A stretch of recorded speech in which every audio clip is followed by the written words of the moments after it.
My honor to yield to our Democratic whip, Katherine Clark. Thank you so much, Mr. Leader. We are so grateful for your leadership and your vision at this point of healthcare crisis, and I'm proud to be here with these representatives in leadership of our caucus. Here's the terrible thing about the position that the Republicans have backed themselves into with healthcare. It hurts everyone. And this isn't about red states or blue states. These premium hikes, these cuts, are going to make healthcare more expensive and harder to obtain for every American. We had a hearing today in the Capitol, and we were joined by a 29-year-old woman, Mariah Plant from West Virginia. And she told us about her family's struggle. She is the full-time caretaker for her brother, Matt, who suffers a lot of disabilities and needs to be home and be on Medicaid. And without that support, she doesn't know how she would be able to provide for her brother. She also runs a small business and receives a tax credit so that she can afford health insurance under the ACA.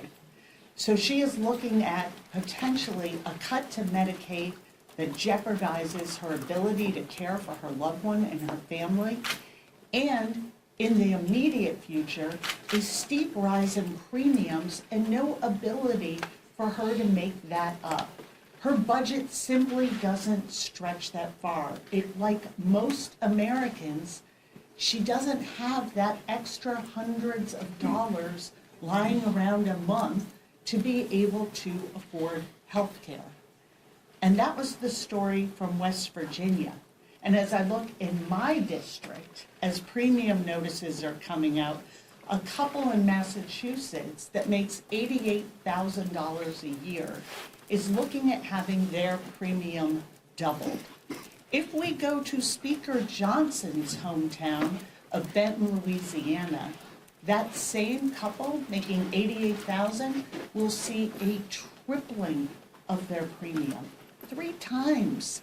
That could be around $23,000 a year for that couple to pay.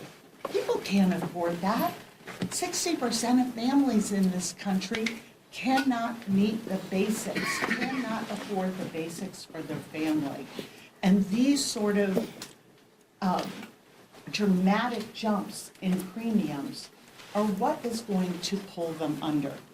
So here we are, and we implore the Republican Party, go talk to your neighbors and hear their anxieties about what's happening to their health care, what's happening in your shutdown you're imposing on them, and get on a plane and come back to Washington and get to work in reopening this government and protecting health care and the American worker.